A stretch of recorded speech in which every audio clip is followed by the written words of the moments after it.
Hello, and welcome to Metachemistry. This is episode 105, and it happened. N5 launched, and in the time frame we were given, so that's pretty cool. So in December, before the holidays, launched on the 16th. We're recording this the day after, and today it's about first impressions. It's a lot of, we've had a chance to go through the rules and at least kind of get a theorized version of how things look. Now, obviously, there's a lot in Army as well. And so combining an entire new rule set with all of the changes in profiles and things like that means that, none of us have a very strong idea just yet. But we do want to talk about some of the things that kind of jump out immediately and that we find interesting, that we might be a little concerned about, things that we're excited for, and all that jazz. But before we get started, we do want to give a quick thank you to Polynikes over at Mo Games for being the sponsor of Metachemistry, which you can find at mo-games.com. And if you are a member of our Patreon of any level, you have access to a 10% discount code from our page that you can use over there to get a little bit off your Infinity goodies. And aside from that, whether you're a patron or not, just being a member of our free and open Discord, you can be entered in to win a $40 coupon code with Mo Games each month. Because what's better than games? Mo Games. And for this episode, we have Azoka, Ian, and myself. So, in the very tense wait for N5 over the last week or so, how have things been looking for you guys? Ian, you want to start? I mean, I just kind of turned off my brain and just waited for it to happen because I didn't have anything to really input or add until we had a rule set in hand. Yep, you hate speculation.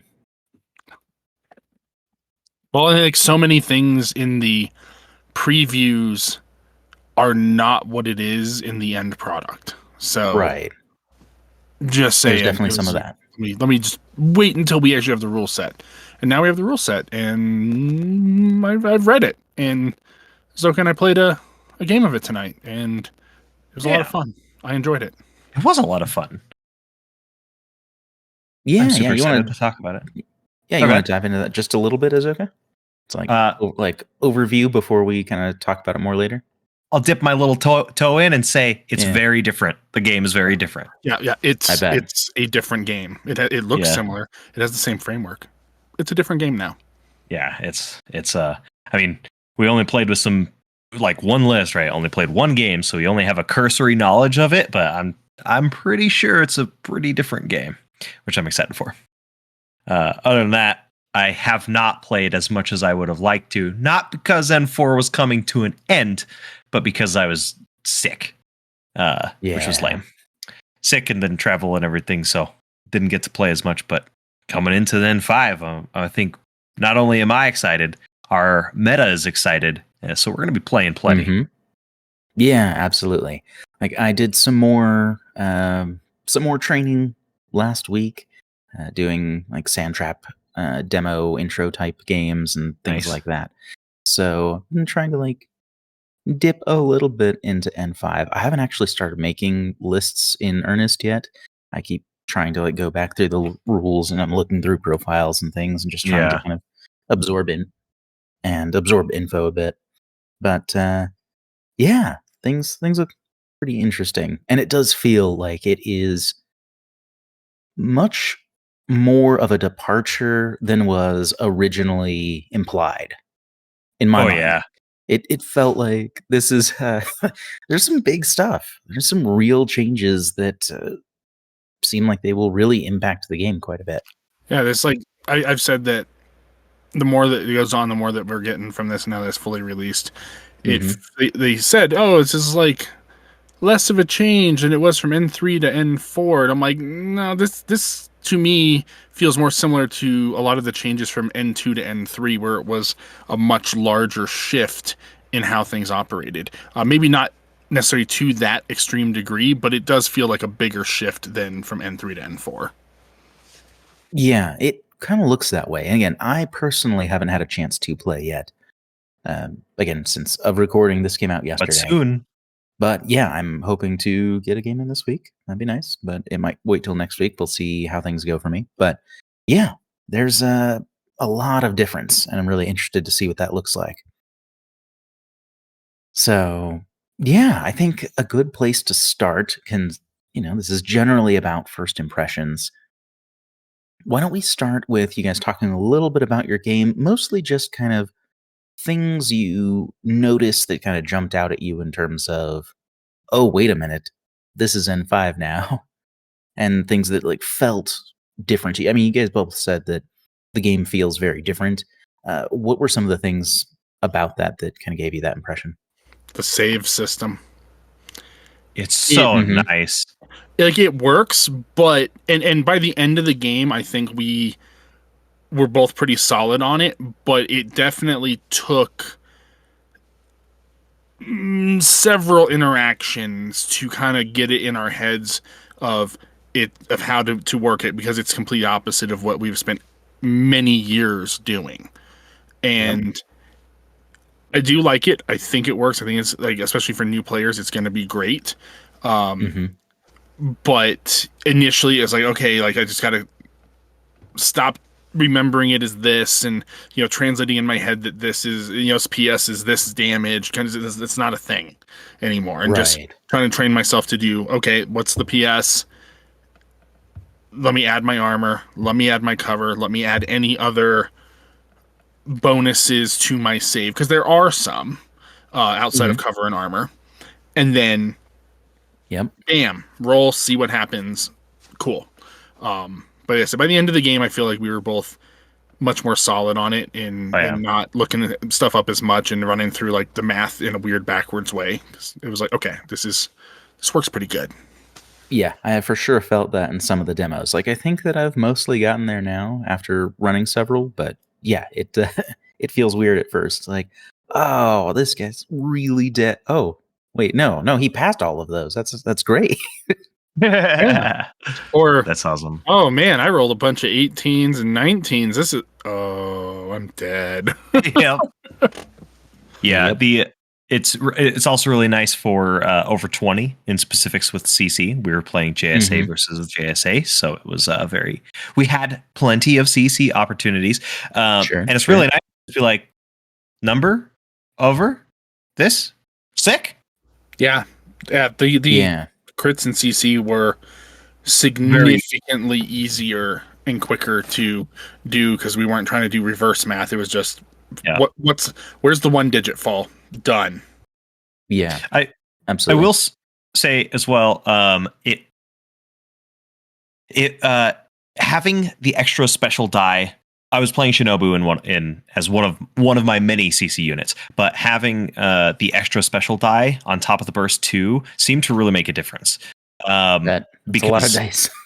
It's a lot of dice in CC, right? Where you got these crazy crit numbers, but it really feels to me like it will make a difference in your game.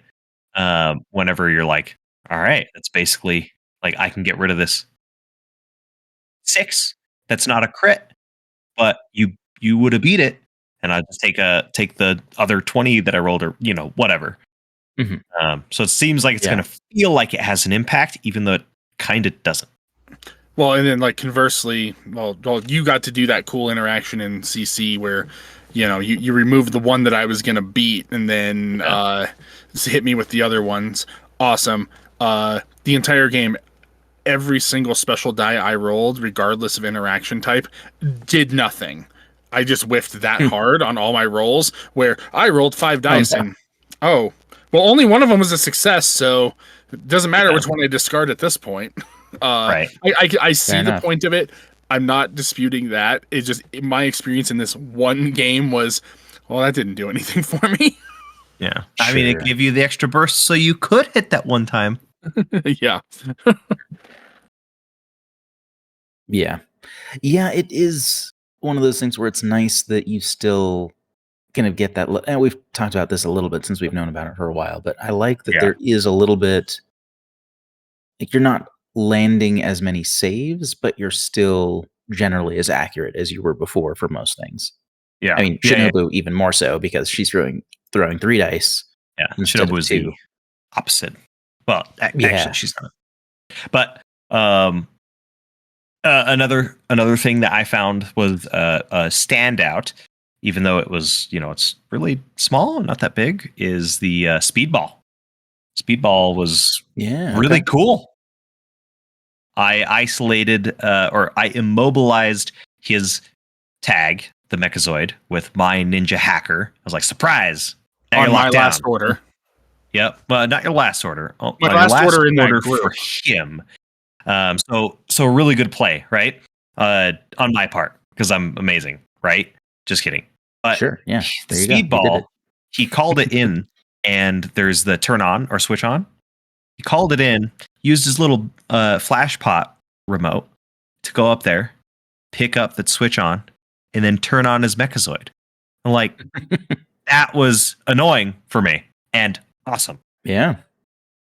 Really cool that he had like that tactical element of trying to get out of it. Sure, you still have to pass a PH-14 combat jump, whatever. And then his Mechazoid was back in the game. Except, yeah, back in the game. We'll just go with that. And Nice. then you did about the same thing with one of your Kisotsu that I put unconscious. You dropped one in and grabbed the thing that allows you to negate a wound. Without risking the roll and killing your guy or failing, any. I had a paramedic right there. Yeah, it's paramedic and not having any issue there. So, but yeah, I was able to just bring it right back, and it was like, Yeah. I really like the speedball mechanic. The ability to pick one of the things that you want, and they do some really cool, important stuff, and everything in it is just single use. So as soon as it pops up, and it's like the guy that's holding it when you pick it up, it works automatically for him. If the situation that it entails comes up, bam, that one use happens. But all of them you can also use on another model. So that for the one that you can heal with, if your guy holding it takes a wound, he negates it and it can bring him back up from unconscious if he goes to unconscious. Or you can just use it to heal something else by spending a short order in base contact with one of your other guys. So there's a lot of utility here and being able to choose one and get it kind of hopefully where you need it, and then position the other one where you think it might be useful, and then roll to see what it gets, because there's nothing in there that's necessarily bad. It might be situational, but I think that if it's on the table and you have an opportunity to grab it, it will come in handy. Yeah. Yeah. They seem like interesting power up items. They're all they're all single use, right? They do one thing for an order.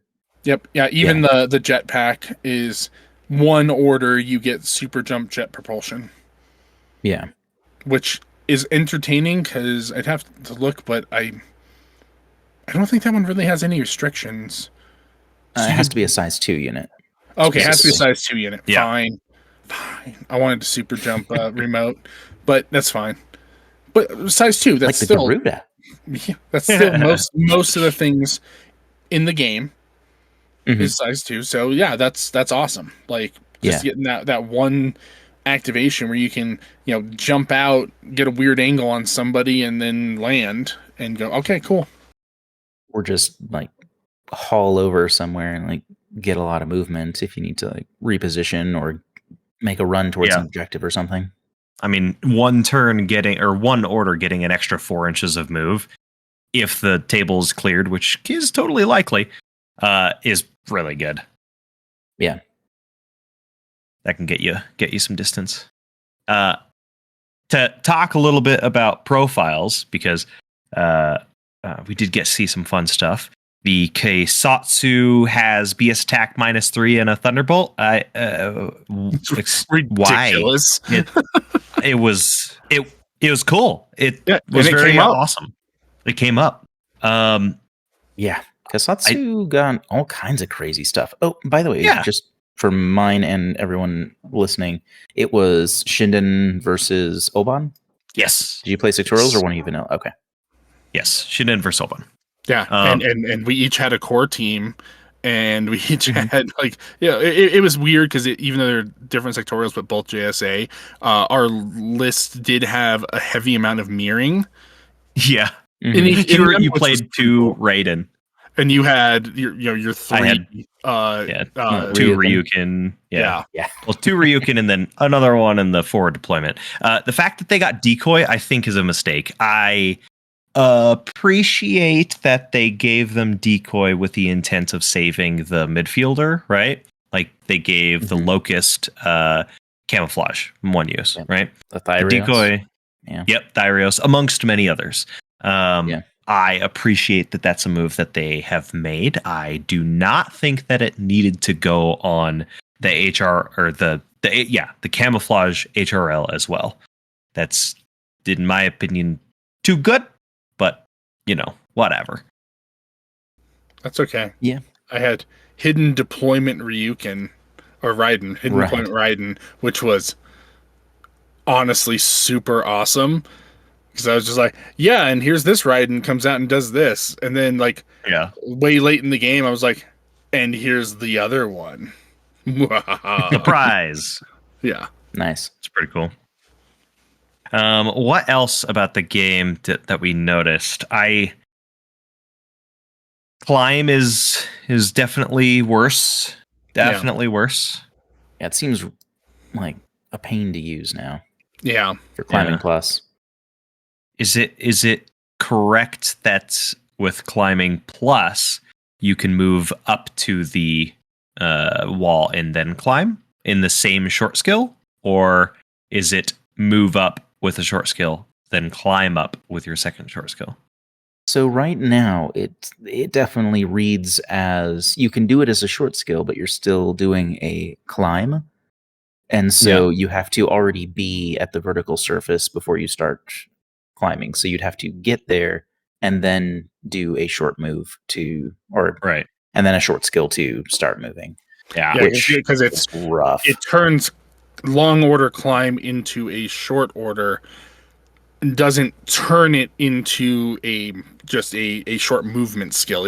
You're still declaring climb. It's just as a short skill. Yeah, it doesn't let you just move up vertical surfaces. It does turn it into a basic skill though, right? Because you can declare BS attack. But it's the difference of does it turn into move? Yeah, in N4 it turned it into move. And you could do go up to on vertical surfaces, but here it is still specifically you were declaring the climb skill. It's just a short skill instead of a long skill. So maybe that changes a little bit because it does really seem to severely nerf it. So yeah, that seems like too much. Like that. I think that I know that there was definitely climbing plus is way better as a maneuverability skill. And super jump is okay ever since the fall changes. But now super jump seems like wildly good, and it's climbing plus is not very, is not awesome. So I hope that you can just walk up surfaces again with climbing plus. I hope that gets errated to work that way, because I feel like that's pretty reasonable. Now, one thing that was kind of interesting is both jump and climb measure from the bottom of your silhouette again, but are a flat 6 inches unless you have some modifier. So that's kind of interesting. Like you end up being approximately, slightly better than 4-inch move, like for climbing plus as an example. Because you're, for size 2 models anyway, different for different sizes, of course, but generally speaking, I believe a size 2 unit is about 40 mil tall. So not quite the 2 inches. So, well, it's a thing where it makes sense. So if you're long order climbing and you get a 4/4 model gets 6-inch move on a long order climb, I can see that because it's a long order. Mm-hmm. It's where or jump, same deal. But now it's If you have super jump, it's kind of like, ooh, yeah, that's you are just going. You are going fast if you want to. Yeah, and like theoretically, climbing plus could do the same thing if you had something 12 inches tall to go up. But I feel like most terrain Yeah. is not 12 plus inches. No. And when you're going to be running into that, it's not like you don't want to be up there. Yeah, probably not. Typically. Yeah, a lot of factors into that, of course. But yeah, generally speaking, that's probably not where you need to be. But yeah, I think that is interesting how they modified those. I like that it makes it more consistent with general movement because everything else is, just straight from the bottom of your silhouette typically because you're measuring base out. Yeah, So no that's more nice. handstand vaulting from the top of your silhouette. Right. Yeah. You do still ignore parapets for movement, I believe. I believe so as well. I did like the cleanliness of just measure from your top of your silhouette.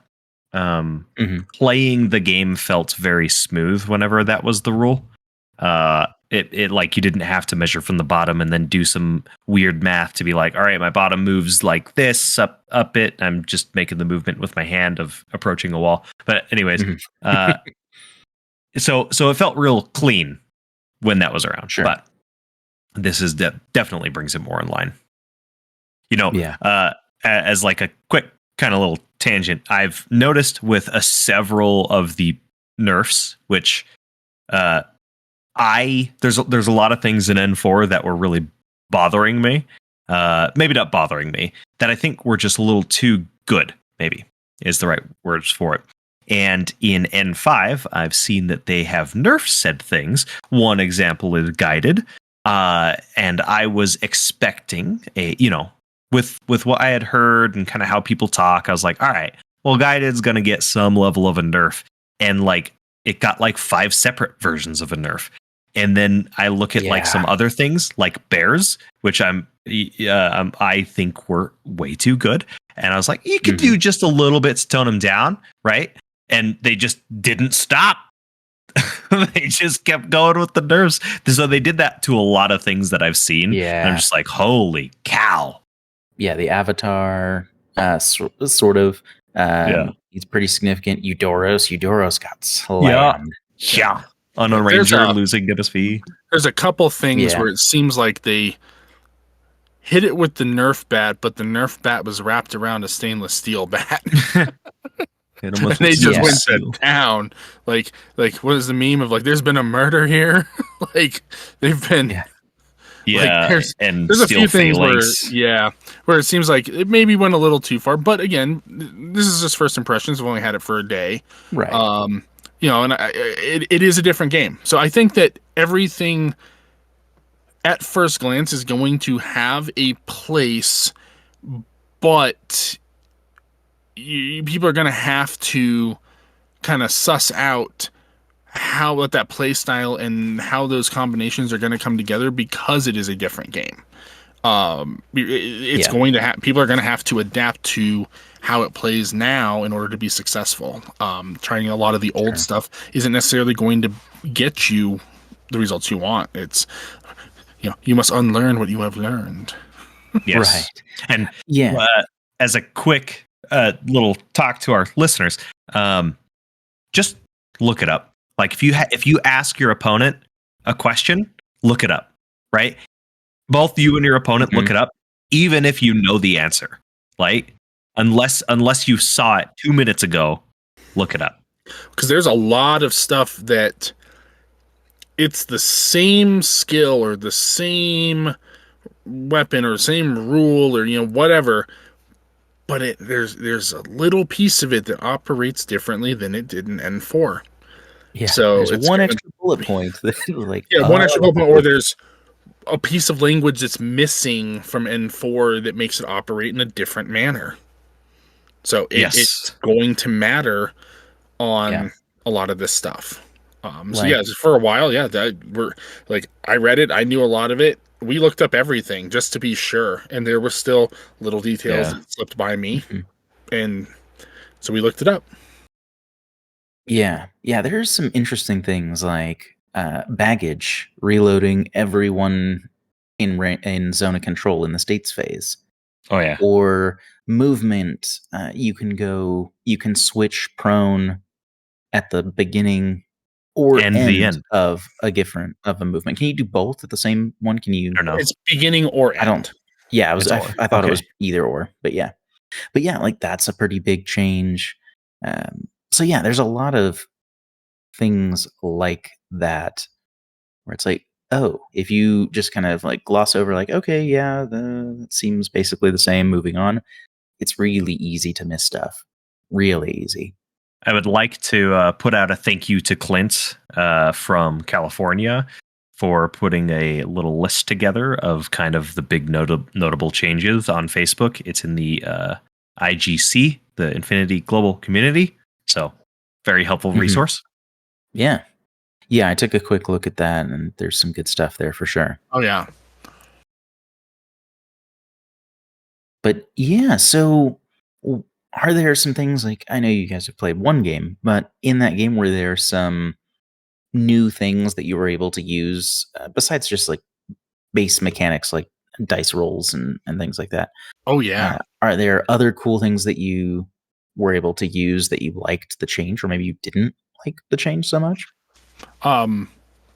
I really liked the change to nano screen in this edition. Awesome. So nano screen is slightly different than what it did before. Before it gave you in N4, it gave you partial cover that you took with you. That is no longer the case. It is not partial cover. It gives you a -3 to be hit and +3 to your possibility of survival roll. So it effectively is an extra 3 points of armor, but it's explicitly not armor, and it is explicitly not cover. So templates don't negate it. Now, there are things like marksmanship that specifically will negate nano screen. So it's a different way to do some of that. But it was really cool having a Hatamoto, and he just kind of walked up and was like, "Yep, I ate a rocket launcher in blast mode. Didn't care." Like, he got his full save bonus against it, and then that, of course, then stacked again with his mimetism against some shots from some other stuff. So he was basically, just rolling around with this. Now, that said, every single model that has nano screen has the no cover rule, so you can't stack it with cover. But if it didn't have the no cover rule for some reason, it would stack with cover at that point. There's a reason it has the no cover rule. But yeah, because it is not cover, things that ignore cover, like templates, don't ignore this. Marksmanship does. Yeah, it feels like it's only not cover because of the template change. Like, in every other respect, it's just cover. Yeah. And I also, don't love. This isn't really a change in anything, but it does specify that it doesn't apply bonuses in CC. So that's on a way that you get past some of the nanoscreen stuff, is that you just get into CC with something Not that's with better most than nanoscreen users. you just use something that's better at the CC. I guess if it's Hoshed, maybe you can like punk Hoshed in CC, but like not Achilles or the Hatamoto. Oh, the Hatamoto did get punked in CC by Shinobu. By Shinobu and a ninja. Okay, to be fair, yes, Shinobu and a ninja ganging up on him. I did coordinate an order because I know he's good. 4.5 burst, She was 25. Or 3.5 burst. Yeah. Yeah, 25 compared to the Hatamoto's 26. What the heck? Yeah, but you had so many more dice than I did. I did. That is very true. And the Natural Born Warrior only helped me so much because it helped me stay at 26. But no, it was still pretty epic and really enjoyable there. Which, had I lived and gotten to the next turn, coincidentally, because I had destroyed something, Hatamoto would have gained his frenzy would have triggered, and he would have become impetuous. Which actually it's just a straight upgrade for him essentially, because he already has the no cover rule, so he doesn't lose anything. He just gets the extra activation. If he was in a duo, so I couldn't use it at that point. But if his buddy had died, then all of a sudden yes, extra activation if I wanted to do it, if he had survived. So I think there's a lot of nuance there with frenzy and limited and no cover and with impetuous and stuff. I think there's a little more granularity. It's interesting. Yeah. So one back to the note of things that got slammed pretty hard. Fire teams also, in addition to the general powering down of fire teams, which I do generally agree with. They also changed that, like, they have no effect on frenzy or impetuous. You can still trigger it while you're in a fire Such a big team. deal. You don't receive any suppression of those, which I know that was definitely a concern to some degree in terms of, oh, well, models are getting discounts because they have frenzy, and then you just stick them in a fire team, and then you don't, you get the benefit without the penalty almost entirely, other than the activation. So I think that's interesting, but I'm curious to see. I mean, you guys both said that you had cores. How did you feel about running like big fire teams, like core teams, anything larger than a Harris? It was okay. Mine was a core team with a 4-man bonus, and which was useful because it got the plus to fizz on dodge, which came up a little bit, and I got the +1 BS and then the +1 special die. So that did come up. Azoka was running a core of Kesotsu that was a 5-man pure, so he had the Sixth Sense on top of it, which actually came up in an interesting interaction that we played out. So I had the Raiden reveal from hidden deployment and surprise attack. And Sixth Sense does not negate surprise attack. However, Sixth Sense, you don't take the penalties if you dodge. So if he shot back, he would have taken the -3, but if he dodged, he didn't take the penalty. That's interesting. Yeah, and we read it a couple times to be sure, but it specifies the only penalties you take on dodge or reset if you have Sixth Sense is from immobilized A, immobilized B, and isolated. Yeah. So that is pretty cool. It was like, oh, so and I like that because it was like, it kind of fits with Sixth Sense being very defensive of like, yes, it doesn't ignore surprise shot, but if you specifically dodge or reset, then effectively it kind of does counter surprise shot, which I'm fine with because it's like, I'm not getting shot back. I'm not just getting like, oh, I ignore that and shoot you back. It's, oh, no, you're dodging. You can't harm me. So you get to ignore this. I'm like, okay, that, sure, totally sounds fine. Yeah, I think that is pretty interesting. And I don't mind that because of, you're just dodging. So like that doesn't feel unreasonable. Certainly didn't feel too good, but it does feel nice to be like, I have an option. Pretty sweet. I will say that like I feel that the 5-man core definitely still has its place still. It's going to be a little interesting to me so one of the big things that I didn't like about playing in 4 was everybody has their burst 5, Spitfire HMG or whatever that rolls around and it cleans up all the arrows. And looking at it, I think it's kind of going to be there, kind of not going to be there, right? We don't know exactly what it's going to shake up to, but it's a little easier to achieve the quote unquote burst 5 now because of the duo bonuses. So I am cautious and making observations as I'll be playing my next games against a lot of duos. Yeah, and like just my first impression on 5-man core teams was that, to me, with the fire team changes, it felt like the 5-man core sits much better as a cheap line infantry defensive core, because it's not going to take a bunch of points. You can easily get the purity bonuses, and you're getting +1 to dodge, +1 to ballistic skill, maybe Sixth Sense if you're fully integrated with the extra burst. That felt like, if I'm going to go for the full core, the cheap defensive fire team with, I ran the Senku with an HMG. Okay. He's not great, but he did some work. Okay. Yeah. But then it felt like my offensive teams we're going to be much more in the duo Harris realm. At least with Shinden Butai, as I was looking through it and building stuff, it seemed like for them, and maybe other factions, but this is the only one I've really looked at right now.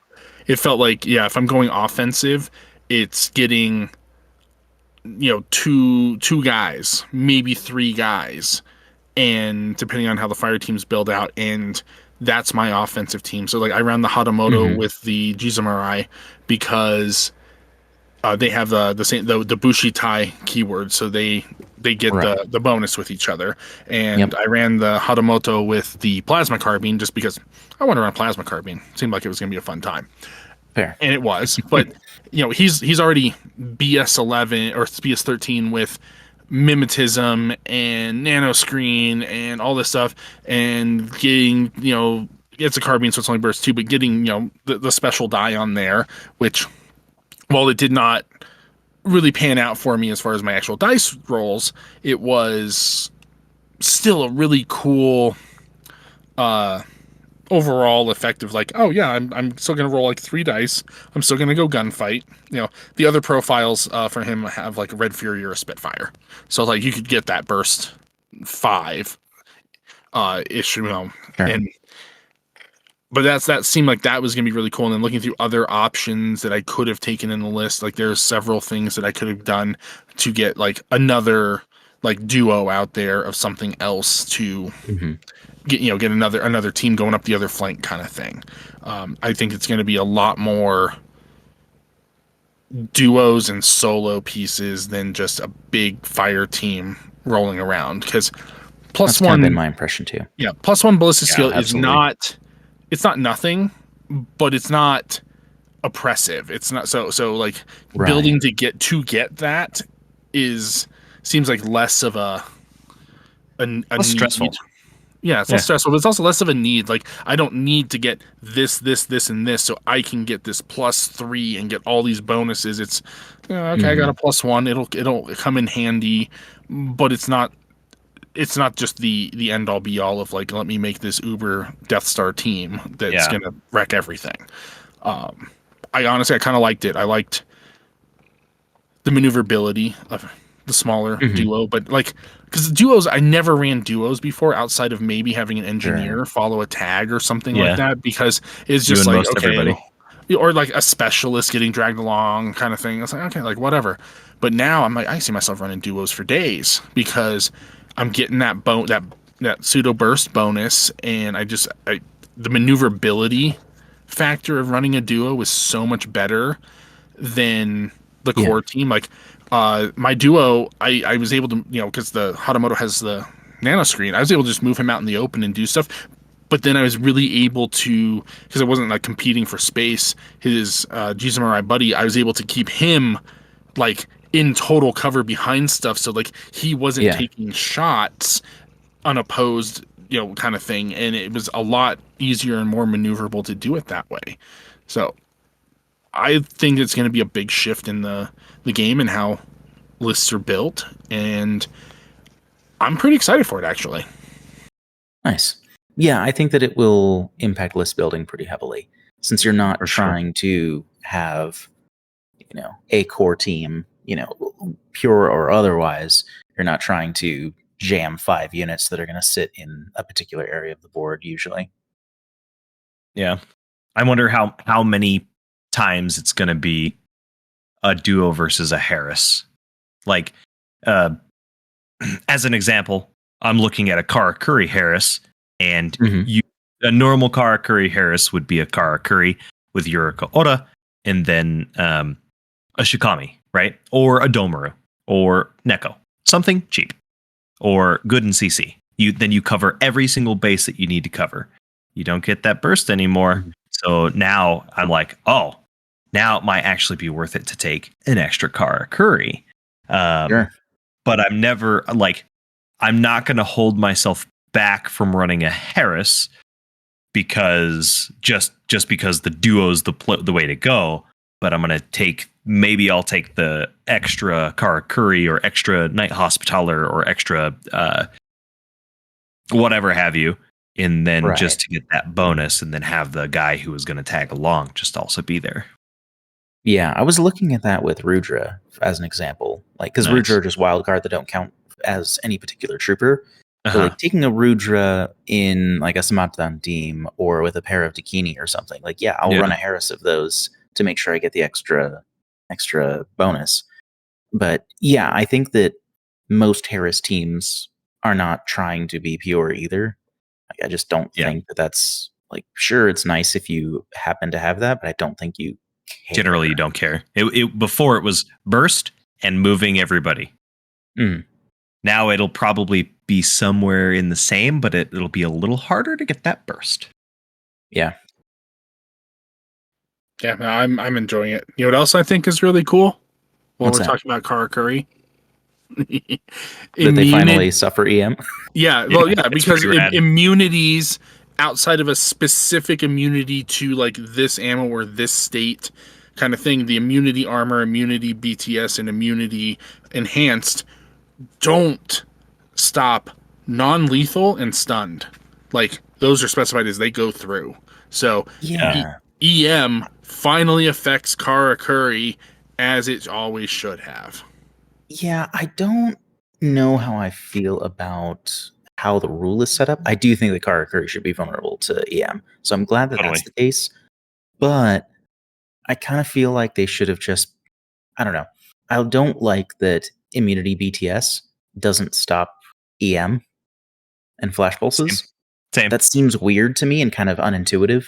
It'll stop EM close combat weapons. Yeah. What? Yes, because they're lethal because of the normal ammo side of that, right? Yeah. Yep. I guess that's true. But yes, it'll stop that EM. what else do they stop? Like breaker and viral? Breaker and viral are the big ones. That's it? And then the only other thing I can think of is if there are troops with, say, like nanopulsars or pulsars that have BS attack modifiers like AP or continuous or something like sure. that. Yeah. So like there's some edge cases in there. But yeah, I don't like that part as much. I would rather just, so for instance, that Karakuri would just be immunity arm and then they're susceptible to EM. But yeah, so But then they'd also it's be not my favorite. susceptible to breaker. Yeah. Okay. I mean, I'm not saying that they shouldn't be. I'm just saying BTS unintended side effect. Actually, I don't know. I feel like I'd intend that.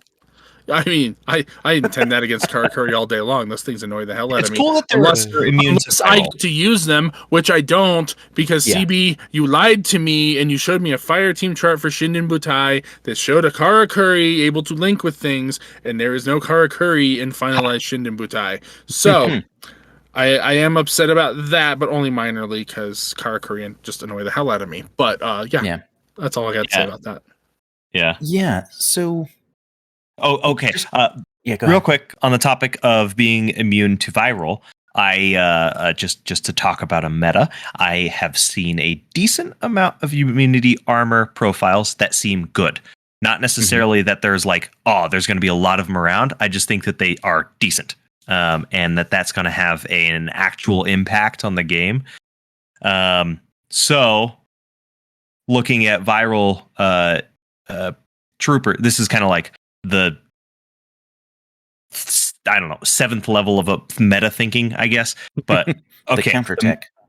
The meta's going to change to include viral as your ARO pieces. So now I have my Karakuri who's immune to your meta killer. Ha ha ha ha. I'm dumb, but I do suspect that might happen. Yeah, I think that there is definitely a lot more to think about in list building in terms of tools you may want. Like, there's BS attack minus X.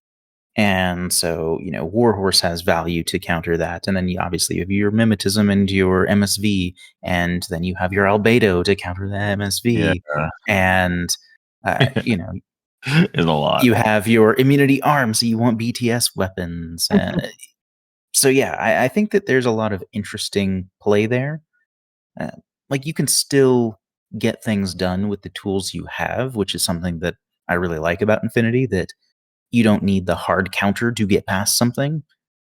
But if you happen to have those things available, then it obviously makes things a lot easier. So I think that's interesting. But yeah, what are some things that you've noticed that maybe you aren't very excited for that you've seen, either seen and played with in your one game, or just Oh. seen and you're like, I don't know if I like that very much. Okay, quick one. Smoke grenades losing their +3 actually matters. The one that Oh, I that's a really big deal. care about from this game is the tack bow is not the same. It is not even close to what it used to be. Silent does not work. It still generates AROs. Or sorry, it now generates AROs whenever you fire it. So you can't be like super sneaky with it, which is how I was trying to play mentally. It doesn't work. That makes me very sad. Yeah, it just puts an additional -6 on your opponent's dodge if you're shooting them in the back from within zone of control. Right. Mm-hmm. Which don't get me wrong, it's good, but I mean, it messes people not, up. Yeah, I just don't like it. Anyways, so the non-gameplay thing that I'm disappointed in is Zeodrons losing bioimmunity and getting like Yay! The purpose of their bioimmunity. Okay, you're almost always armor 6, so just give them armor 6 and BTS 6. Instead, they just didn't do that and remove the bioimmunity. So now there's like the specialness about them is their super jump, which is fine. But I'm just like mad. Is bioimmunity is not even in the game anymore. I was going to say bioimmunity is it's not on Norkius either. No. Like it's not in the rule book. It's gone. Yeah. Which makes sense why they don't have it. Yeah. But yay! Because that always annoyed the hell out of me. It was annoying specifically. Yeah, it annoyed me in N4 before the change late in the edition, where they separated the ammo type from the save value, but then still said that bioimmunity would break AP if you switched it to BTS or vice versa for breaker. Yeah, didn't like that. I'm like, why? Why separate those if you're not going to make them still count? And then they did later on, and then it doesn't feel super impactful because the problem with bioimmunity models is that all of their save values were usually within a point of one another. And if they weren't, then it's like, okay, why not just give them the extra armor or the extra BTS or whatever? Like, there's no difference. So I'm not surprised to see bioimmunity leave, because it kind of lost its niche of, I won't go into old rules, but yeah, that doesn't surprise me. Ian, what about you? What are some things that you've seen that you're like, that worries me, or I don't really like that, or I wish that this hadn't changed this way, or something along those lines? I don't know. There's not really. Don't cop out on me. Anything that I'm looking at that was like, no, that I don't like as far as like rules and things like that. I think that some of the stuff that I'm seeing that I'm not enjoying is more profile based. Yeah. And okay. So for example, I've noticed that there are some inconsistencies in the possibility of survival stats of multiple CC weapons specifically on that are on the same profile. And one thing, what I'm going to bring up is on the bear pod. And again, we've talked about it, and it did need to get toned down, and it took a major hit between being only immunity armor and losing a point of armor, and climbing plus not working and well, smoke getting worse, and berserk not working.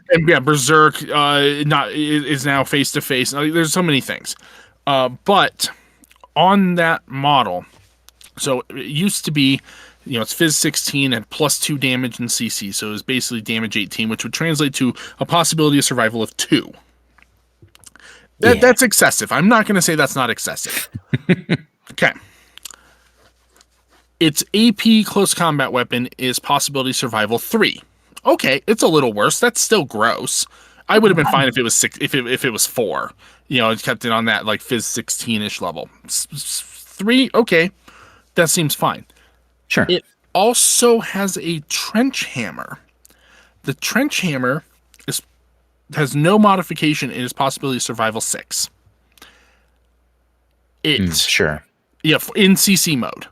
So it's inconsistent on like how that's being applied. Like I understand a D charge is always going to be possibility of survival 6. Outside of some weird thing, but that's what it's because it's an explosive unless you charge. have a special mod. Yeah. Yeah. The bear swings a giant double action hammer into your face somehow less forcefully than it swings its armor piercing machete. So I haven't looked at many things with trench hammers. Are trench hammers 14 like for everybody basically across the board? Yeah, they're possibly survival 6. Sorry, PS6. Yeah, they're probably PS6 is their base. Yeah, PS6 is their base stat for trench hammers, and I haven't seen one on any profile that it has changed from that. Not that I've looked very hard, but I haven't seen one yet. So it sounds like they may have gotten kind of the quasi monofilament treatment, where like, okay, they're just going to be monofilament's going to be PS8 all the time. Yes, and that is what it is, and I get that for things that completely ignore armor. This one's kind of a weird case because I think it's still disposable too, but it's a disposable 2 DA weapon. I mean, yes, you can throw it, and I would agree that the thrown version should probably stay at PS6. Sure, it just seems a little weird that the CC that the CC version that I weird. smack you in the face with a gigantic, angry, genetically engineered, viral mutant alien bear thing is somehow less damage than if he stabs you. Yeah. Sure. You know, while you're on the topic of the weapons having a different damage profile, it's Tim kind of pointed this out, but the Domaru have a PS of 8 on all of their weapons. Every single one. The APCCW and their EMCCW. 14. Even though they're Fizz 14, which feels wrong. Norkius shares this in he doesn't have one. However, Oniwaban and the one to note here is Nekoyama. Nekoyama has a PS of 6 or 4, I think. 4, right? I'm not sure. Yeah, 4 for the EM and DACCW. So I could understand that they want to nerf EMCCW because it's really good. It's very good. Probably too good. So I get that. But it feels like an oversight. Because even the new stuff in like the Hatamoto, he is EM with a PS4. Right. And the G-Samurai is an EM with a PS5. Yeah. Yeah. So it seems like they just get the mod. Yeah. It does feel like something's just missing. Even if it's not 4, it feels like that it's missing something. Like even if it's 6. Yeah, 6 would seem like it would be reasonable as a minimum for Domaru. Yeah. Yeah. Yeah, it is a little odd. That does seem like just an army bug type deal. Yeah, they did definitely say that assume that what you see is intended and not a bug. So that is the route that I am approaching. But it's real hard. Similarly, the tag that I can't think of that's in JSA and is the Oyoroi. Oh yeah, the Oyoroi is glorious right now. Yeah. Can dodge on 19s. Nobody in the game has ever dodged on 19s ever. In a tag. So it's Fizz 16, and if you take the tag pilot with TagCom, they're 16. TagCom is +3 to dodge. So the Oyoroi can dodge on that, whereas the Mechazoid has a dodge equals 11 skill. Yeah. Right. So they would go up to a 14, which seems like intended. The Oyoroi currently lacks the dodge equals something skill. So that's why it can 16 and then goes up to 19 with the TagCom. Right. And it's glorious. They need to fix it, but I hope to be able to just see it run a couple times with it before it's fixed because it's just so good. My comment wasn't that it's base 19. Just that there are other things in the game that could dodge on 19s. Oh, there are? Pupniks. Oh. Yeah. And they used to dodge on 21s. I'm so stupid. You are right. 22s. Yeah. But not tags. not tags. That's what I said. That's what I said. I said, yeah, never a tag. Shoot, my bad. Yeah. How foolish. Now, That's okay. wait, there was that one time in Hold M3 where the Yoda could dodge on like an 18 because it was Fizz 18 and they didn't have penalties at that point. Devin, are you disappointed at anything or anything you're not super excited about? I mean, kind of, yeah. Pick one. Just pick one? two. Pick three. Oh, two. Ooh. It's spicy. Keeps getting better. Yeah, so I don't know. There's definitely a lot of mixed things. Like I do feel, from what I've seen, I do feel generally positive. I think that there are a lot of beneficial changes. Just real quick touching on what we said earlier, I think a lot of the nerfs to powerful things were heavy-handed. Not everything needed to hit as hard as they did. And I feel like they probably, like most things that got absolutely battered by nerfs probably only needed about half of what they got. Yeah, it seems like they needed 2 and they got 5. Right, yeah, things along those lines. The climb thing bugs me. I don't like that. I hope that it changes to how it worked before effectively. Just, still 6 inches measured from the bottom, but that they can just walk up walls like they would anything else. Yeah. I would say that I am concerned about super jump. Like that worries me. Same. I like super jump as a skill. I think it's a cool idea. It's a really neat visual. I love using units with super jump. But the amount of speed that this can give you, and I know that people are saying like, "Oh, well, just post up more AROs," or they can only move if you don't have anything that sees them. But you just take, insert awesome gunfighter and knock down the AROs. Like that's not going to change. Like tags will still do that, and in fact, it's easier now. Yeah. So I don't think that's a valid answer. And like, yes, tables can, with very specific and time-intensive work, be made to mitigate some of that by trying to make gaps that are awkward for 6 or 8 inch jump models. But generally speaking, they're going to be extremely fast. And I wonder if it's too fast, particularly size 2 models with 8 inch super jump. Like that, I feel like I get it on the bikes. I don't mind it on the bikes because they're big and it's easy to see them with lots of things. But on infantry, that seems like way too much maneuverability. Like that's. Like, I completely agree.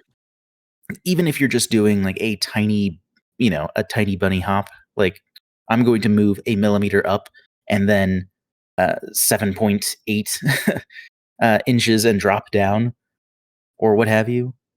Like that's still a ton of movement for things that probably shouldn't have that much speed. So I'm worried about that. I think that could potentially be a big problem, and we'll see how that shakes out. The big problem that I have, with that specific bit is that kind of creates a little faction disparity. Yes, because not all factions will have that level of super jump, which, I'm okay with some factions being a little bit more powerful than others. But if it becomes this thing where you have Apex Gunfighter kills AROs, super jump goes up and kills the people who are heads down, or has specialists, so they do the mission, right? That you can see that happening, and then the meta shifts, right? So now people are including, I don't know, a TO, like hidden deployment trooper. So you're like, all right, you want a super jump? Well, I'm going to punish you for that, right? But not every faction can participate in that, right? In either end of that spectrum. Yeah, and I don't think everybody needs to do everything, but when specific rules are so wildly powerful, then it starts to be a big deal. It's kind of like the conversation we had in the ITS Frozen Road season. Was it 13, I want to say? Yeah. Where the saying like bikes got massive buffs for that season. They kept a couple of them, but they gained like 4 or 5 buffs, and they kept like 2 of them after the fact. It was like, lots of factions don't get bikes. Most factions don't have bikes. And so for the factions that can have a lot, sure, yeah. So like Ariadne or Hakazlam, Vanilla Hakislam or like US Ariadne or what have you. JSA You even know, at that point was on the JSA had higher a end. bunch of bikes. So yeah, like it was a really big deal where it's like, this is powerful right now, like very much so. And some factions can go hog wild with it, and some like can't participate other than the bounty hunter that everyone had that season. So yeah, so I do worry about rules like that where they're just, this rule is just insanely powerful, and I don't 100% know that it is, but it very much appears that way. Yeah. And so next game I'll be bringing, a bunch of Holomen again, and I'm gonna see with just a 6-inch super jump, not the 8-inch super jump. I don't know, maybe I'll break out my Rama and bring Kawadesh and do that. But I definitely want to stress test a little bit of the super jump to see if it's as strong as I think it is, because it seems very, very good. Other thing that I'm not super into is that I think that there were some weird, erroneous changes that I don't think are. It adds complexity without adding much value to the game, and that's kind of the intersection of where I don't think a rule should be around. Like if it's like, ideally you want simple rules with high impact, right? And these sliders are kind of like, okay, simplicity and complexity and high to low impact. Best case is simple, impactful. Worst case is complex, low impact. And I feel like we've gotten some high complexity, low impact things to worry about, like Disco Baller and Bang Bombs come to mind. Like, yes, they are technically different than things that already exist in the game, but only by a little bit, which makes it a little bit trickier to remember. And it's not like they're way different. So like Bang Bombs, for instance, like Bang Bombs are mostly +4, and they allow you to gain that modifier to your dodge if you're dodging an attack in ZOC or line of fire, unless it's from a template weapon. But it's like, couldn't this have just been a, say, dodge +3? Because that's the other thing, is it's also a modifier that's not a multiple of 3, like most modifiers in the game are. And it's just like, it's not like any one part of it is complex. It's just, it's a tiny, tiny bit different than things we already have in a couple ways that make it harder to remember, because it slightly bends outside of the general conventions established in the game. And I don't really like that. I would have rather Bang Bomb just been, okay, these things get dodge +3. Like, yes, it is different because of templates, for instance. But I don't think it's different enough to warrant an extra rule. Yeah. And like, why are we nerfing Eclipse grenades if we're just going to throw Disco Ballers in? Right. Well, the answer is because Disco Baller is double shot, and it's limited use. It's renewable, and we need to be doing more renewable resources in this world. It's not disposable like an Eclipse grenade. You can turn it on repeatedly. That's a pretty good point. It's funny because they, like, when they were like, oh, hey, N5, this is what we're doing. We're gonna adjust profiles, adjust points, blah blah blah blah blah, and we're gonna polish the diamond. It really didn't feel like, and I don't want to mean this in any insulting way, because I love the changes and I am very excited to see them, but it's not polishing a diamond. It's way more than that. Way more. And I agree. Because of what you're saying. Like, and it's not even a bad thing to add so much to the game necessarily. Like, that's not inherently an issue. I do think that there are some things where it's like, that's just not enough to justify a whole extra thing. Like, I was about to say the Switchers Gruppa with the Transmutation Whip.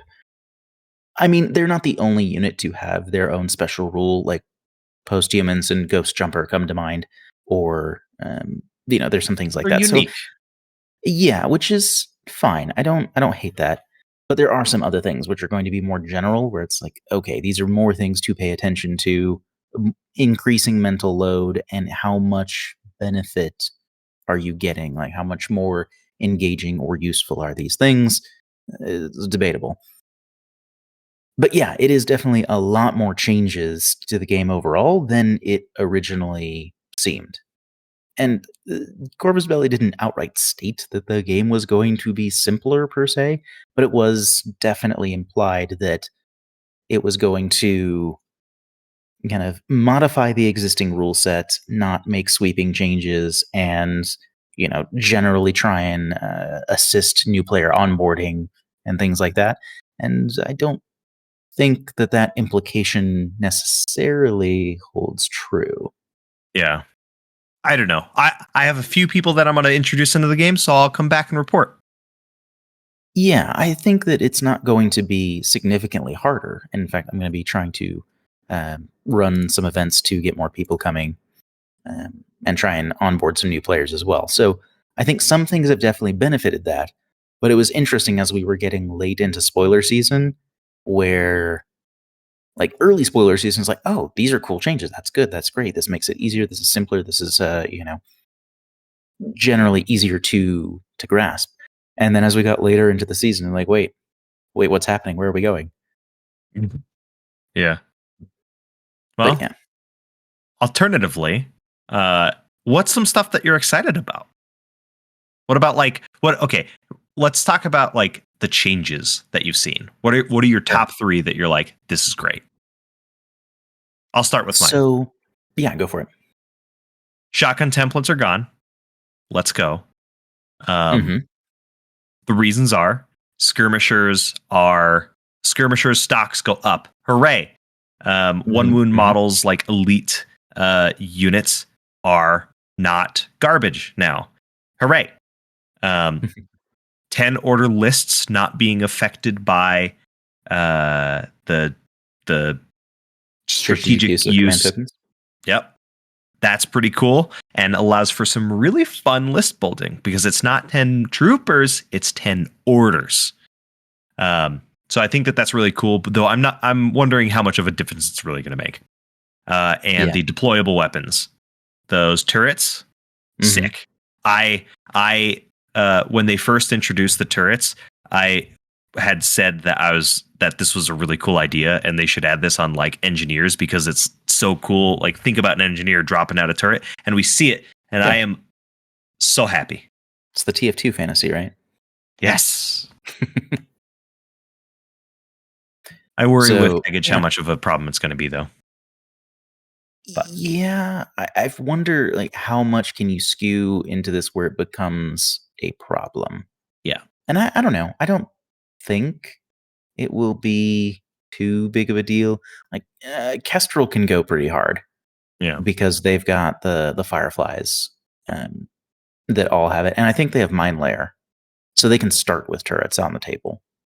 It's pretty good. So like that's really nice. Now I do like that idea as a general concept in terms of ablative defenses you can use to try and like help protect yourself against things. Yes. But I don't like the idea of someone being able to put double digits worth of turrets on the table. Agreed. Luckily they're trash, but anyways, what are you excited about? Yeah. Let's see. Changes? There are. Let's see. I don't know. I would say there are a lot of interesting weapon changes that I think are cool. Like pistols not being usable in CC other than Cobra pistols, which are a pretty special new pistol that's pretty rare, I think. But otherwise, like that means that not a bunch of models have just random CC bonuses that are, that was normally reserved for martial artists. Like, oh, look at me. I'm going to gun kata everybody just because I have an extra breaker pistol. Zuleika! Or Zuleika, yeah. She was the most egregious defender. But I like that that's not the case. So that's pretty cool. I also like that there's more EM. Like the EM carbine, I think is cool. The emitter change was huge. I didn't see that at first. But now instead of being burst one, basically a burst one EM rifle, now it's a burst 2 EM Feuerbach.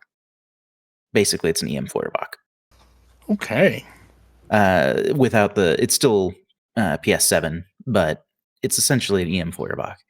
So like that's really cool. And I like that multi-snipers did not change according to the preview. So they still have, burst 2 double action option, which is great. And no suppression. Particularly for arrow duty. And no suppressive fire. Yeah, so that's nice that we don't have to worry about that. I was surprised not to see any form of template on the shotguns. They're just really good at hit close thing, but yeah, I don't hate that. They also went down in points universally. I think they all went down 2 or 3 points for boarding shotguns as a baseline compared to a combi. I think it's definitely like in our game. I had only one model that had like a chain colt, so only one direct template weapon. Yeah. Whereas normally I would have several because I had several shotguns on the thing. So I think it's gonna change. That's gonna change a lot of how the game plays, not having that many direct templates around. Yeah, so there's a lot of interesting stuff like that, like lots of cool weapons that do different things that are pretty interesting. But I also like that several pieces of maligned equipment got better, most notably biometric visor and albedo. Like albedo is just a nice tool in the toolbox that, doesn't randomly go away after a turn. It's it's just it works like something else in the game does. So like that's pretty cool. Biovisor just stripping all levels of impersonation on a success. We were asking not for taking that. the penalty. Mm-hmm. Like that's nice. It is just so much better. Like I would have preferred that impersonation went to a single state, because I think having 2 levels of a marker state just gives a really, really big freedom of movement that I'm not sure is a good idea. But I think this is a good middle ground at least. So that's pretty nice. So yeah, so those things definitely stand out as far as some things that I'm pretty excited for, where things are just more interesting and there's a little bit more variety in some of the options that you have. Like cybermines. Cybermines are another kind of in between those, right? Like between weapon changes and maligned equipment. Instead of only carbonating hackable targets, they either stun non-hackable or mobilize hackable things. Yeah. That's awesome. Like, I love that they do stuff, especially if they weren't going to, like we had talked about, I want to say a handful of episodes ago, Azoka, we were talking about, like, oh, well, maybe they should not have camo and can trigger through walls if they're just going to be hacking things. Right. Yeah. But yeah, I think this is a nice middle ground where it still does something cool and, is actually useful. Like, I don't feel bad about having cybermines on something. Like, oh, well, I'm not gonna spend a short skill to drop that. That doesn't help me. I like it. Deployable cover's cool. I like that idea a lot. Like throwing up barricades. It's pretty neat. Engineers, very cool. And I know. Is that in your top 3? Yes, it is in my top 3. I am super happy that engineers got the glow up that they did, because previous to this, it's not that you didn't take an engineer, but it was like, did you need one for an objective?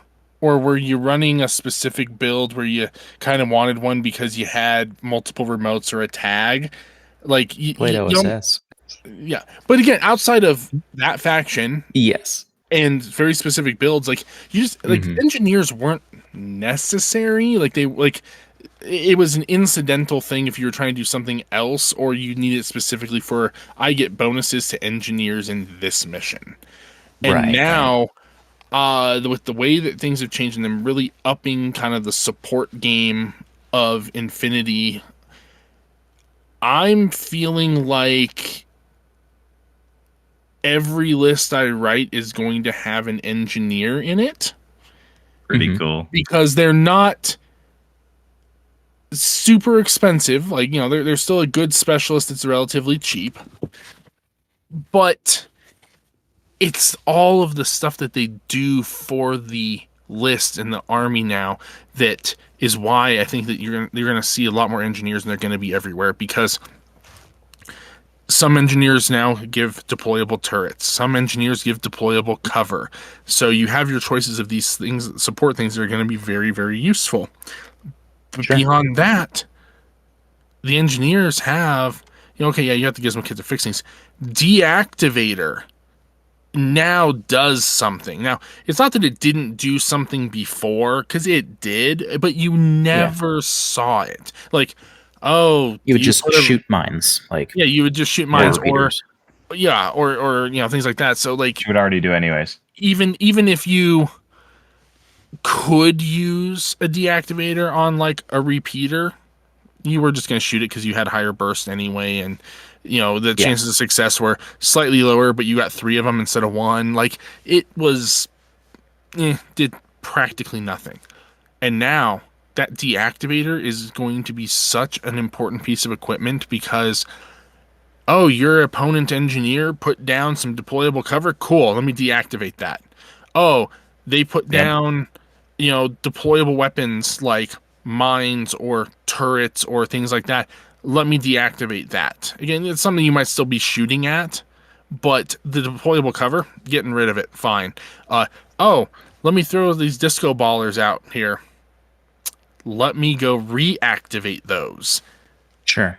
Like, there's just so much more utility in them, and I'm super excited for it because I like the idea of combat engineers. Yeah, totally. I feel like they haven't really come into their own until possibly this edition. Yeah. Yeah, I think that that's really interesting, and that you can do a lot of cool stuff with that. I like that you... One thing that, Azoka, I think you had mentioned last night when we were talking about it, was that it can help you at least partially fight through things like bad tables by having deployable cover as an example. Like, it's nice to just get a little bit more agency in some ways, and I like the I like the idea for the turrets again of having ablative defenses. Like, oh, I'm worried about a bunch of things getting parachutist deployment zone now. I'm going to drop a turret that can see a good chunk of my backfield, so that they hopefully don't do that, or whatever the case may be. So you talk about bad tables, and now all I envision is a prone engineer with a prone baggage bot behind him, building the trench line. Going, all right, guys, you got the wall, go for it. You will take so many AROs. That's why he's prone behind the first one. No. I mean, he's saying that to opponents. Yeah, but it's just like, I know it's order intensive, but damn, that I mean, I could see a situation where it might be useful to spend a few orders to lay out a few sections of wall, basically. Yeah, I think it could be really interesting. I am surprised that they made different versions. So, like, that's kind of cool. You can either take it's regular partial cover, except your opponent can't use it, or you can take the version that is the super armor version. So you don't apply a -3 to be hit, but you get +6 to your saving roll. So, like, that's pretty interesting. I think the math actually works out pretty similarly. But yeah, but it's the interesting thing to me is that we put out the expanding foam, but apparently it's one-way foam. The bullets only go through it one way. Yeah. Right. Yeah. But yeah, engineers for the win. I'm super happy there. As far as other things, I don't know. Just in general, things feel more maneuverable, and which is cool, just with the way that like smaller fire teams and things like that.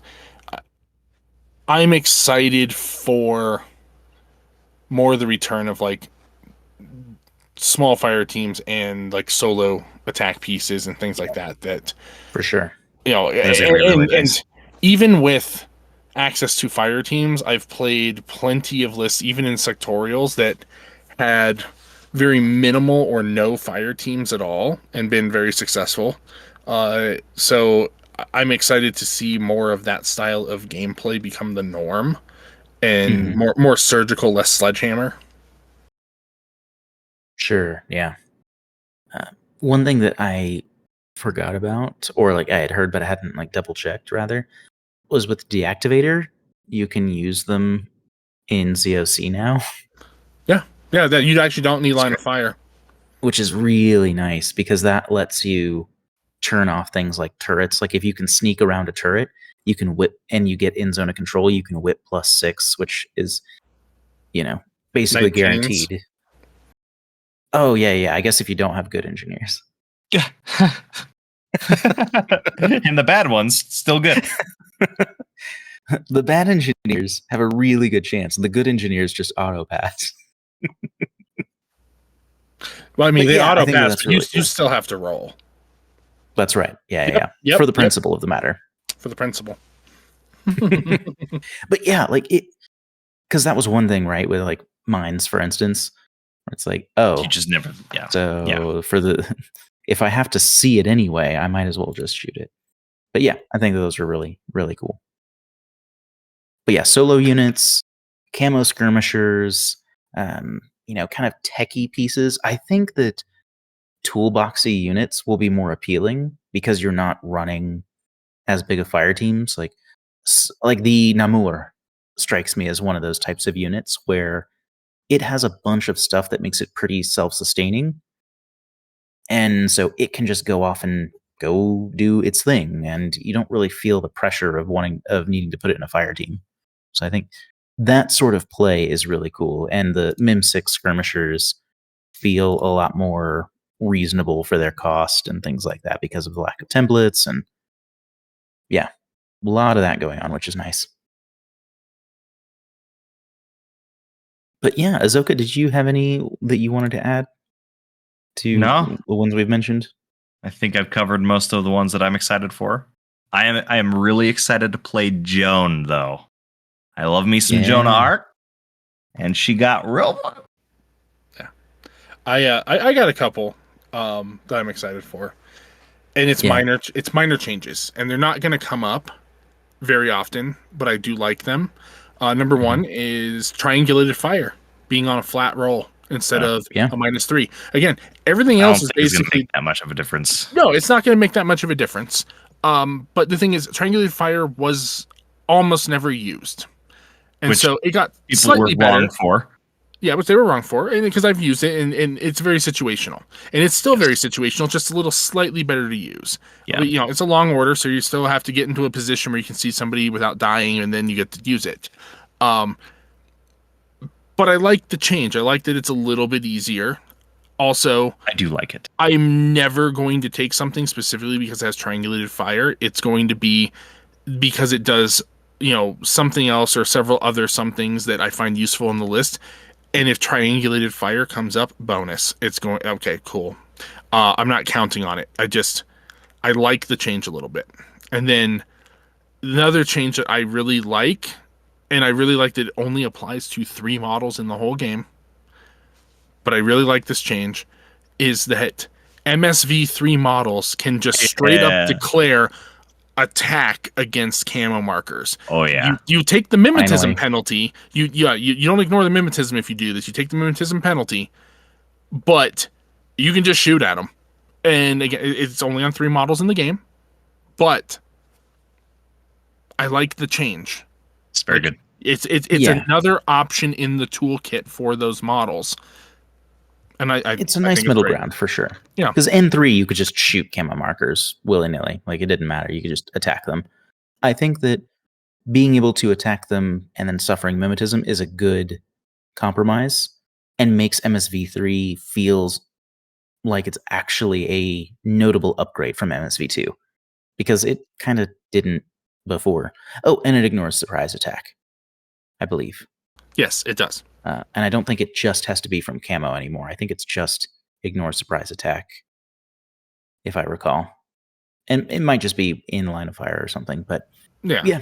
So that's kind of nice to look it up. But there's a change. It feels meaningful. It feels potentially impactful, but it's also a trade-off. You don't just get to wreck things. You have to take a penalty on it. Well, I think that we are getting pretty close. So before we kind of wrap things up with our final thoughts here in just a moment, I want to give a big thank you to our Patreon supporters. So we really appreciate our patrons for contributing to the show and helping us, cover costs that makes it easier to keep everything going. And if you are interested in supporting the show this way, you can find us at patreon.com/metachemistry. And we have several different tiers for different benefits that we try and give back as a show of gratitude for your support. Things like early access to episodes, final voting and polls, some on our otherwise free Discord, either some private channels, things like that. So yeah, feel free to take a look at that if that's something that you're interested in doing. Otherwise, whether you're a patron or not, we'd love to have you on our Discord. So that is, like I said, freely available for everybody to join in and talk Infinity. There's obviously been a lot of buzz around the game lately, and I'm sure there's still lots and lots and lots to explore that we'll be able to talk about for quite a while. So if you are looking for another place to kind of get some opinions or talk over new lists or show off the new, painted minis for the new army you got for this edition, or whatever the case may be, then you can find us on Discord in the show notes. And yeah, we'd love to have you. But that being said, Azoka, Ian, final thoughts on our very first fresh impressions of N5. Azoka? I am going to play in a tournament at Las Vegas, and I am so excited because it's going to be chaos. It's going to be just absolutely bananas. I can't miss the first tournament where nobody knows what the heck the meta is going to be, and nobody knows what they're doing. This is going to be great. This is fantastic. Yep. Yeah. But whose line is it anyway? Everything's made up and the points don't matter. We'll see what happens because no one's playing a correct game of Infinity while we're here. Yeah, everybody's going to be playing a different game of Infinity. Yeah, just whatever judge says, you're going to go with that. Amazing. Yeah. Well, that sounds right. Let's go. Are they longer rounds? I hope 2 hours? So. They're probably going to be 2 hours. Yeah. And it's also Resops. 5 rounds of Resops. I love how it's like the TOs are like, you guys set up the missions. Good luck. There's no way that there's not an increase in time, but we'll see. Yeah, I would hope so. Between needing to do ResOps setup and kind of fumbling through new rules. Yeah, we'll get an extra 5 minutes each. An extra 5 minutes. There you go. Got to make it in time for the award ceremony. So, yeah, what about you, Ian? Any last thoughts, any final musings of our first day with Infinity N5? I had a blast today. The game was so much fun. It was interesting because it's Infinity, so it looks similar, it feels similar, but there's just enough of a change that a lot of it felt really fresh. And granted, like, my list was not necessarily built to be competitive, because also at this point I'm not entirely sure what competitive looks like. Nobody is. So I went, this does new things, let me take this and see what happens. This looks entertaining, okay, let's go. I had a blast.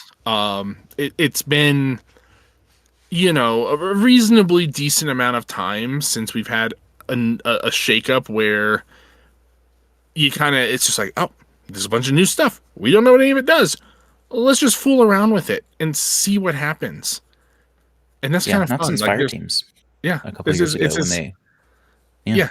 It's just one of those things where it's like, oh, okay, yeah, this is new. There's, especially for me, playing a brand new faction to the game in a brand new edition. Mm-hmm. Yep. Having a lot of fun just exploring like what things do. And it's kind of exciting. And while it's not like to the level of like when I started Infinity, and it was everything's new and everything's, wild and crazy, and what does this do? It's kind of close, and I'm liking that like wonder and sense of discovery of like, well, how does this work and what does this do? I'm having a lot of fun with it. Absolutely. And Hatamoto's so cool. I love having nano screen and Very plasma cool. in JSA, and nobody else gets it. Suck it. All the human powers, you don't get it. We get it because we found alien ruins. Yeah, I was gonna say, like, combined to get nano screen plasma. As I said, the humans don't. But yes, you didn't at first, which is why I was like, wait a minute. Yeah. But yeah, totally. It was really cool. Actually, doesn't Priya Harper have I think nano screen and plasma? he might, but it's like You it's can funny sit because down. when you sit when you down. look across the game, it's like nano screen is on like the Hatamoto, it's on like Priya, does. and it's like outside of Priya and the Hatamoto, it's on like just combined army stuff. Sure. And is there maybe a Toha profile that has it? Nano Not screen at plasma. least. Yeah, they definitely have Yeah. nano screen, but they don't have Yeah, it's plasma. not like nano screen, but yeah, like Oh, yeah. nano screen is Nanoscreen's so limited. here and there. Yeah, and like plasma, there's a few more things that have plasma than nano screen, but it's all combined army that has nano screen, and Hatamoto's and Yeah. Priya, and it's amazing. There you go. Yeah. So about I haven't you? had the benefit. I haven't had the benefit of a game just yet, but I'm hoping to in the next day or two. But yeah, I would say that being patient, looking things up.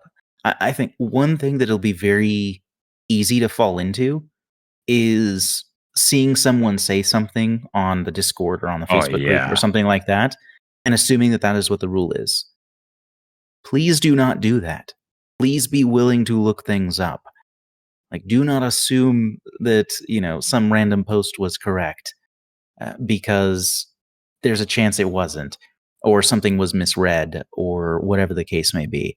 So I know that, not everybody is going to take the time to read through the rules super thoroughly, and it's a lot. The Infinity N5 rules are pretty dense. There's a lot going on. It's 190-ish pages, I think, which is a lot. And it's not like previous books where there's, lore and cool artwork everywhere and stuff. Like there's maybe a tiny bit of artwork, but not even much of that. I think it's most of the images are examples. So, but yeah, so be patient with your opponent, be patient with yourself, look things up, because getting this out of the way sooner will build that memory to then kind of start playing more smoothly as you go along, instead of thinking you had something right for months and then somebody corrects you on it and you're like, oh, I have to unlearn and do it a different way. And I also think it's a really interesting time because so many profiles have changed. I was looking through OSS at one point and I'm like, okay, yeah, oh well, the Garuda's kind of cool. It got an extra burst on the shotgun. As of today, it lost that extra burst on the shotgun, so that was neat. But it was 8-2. Like, whoa, Yeah. wait. What do you mean it's 8-2? So like, just trying to pay attention, and like, same thing with the rules. Look at the profiles. Keep checking those again, and prepare to be very surprised about things your opponents can do, because a lot has been changed. Yeah, just assume you don't know how anything works or what anything does.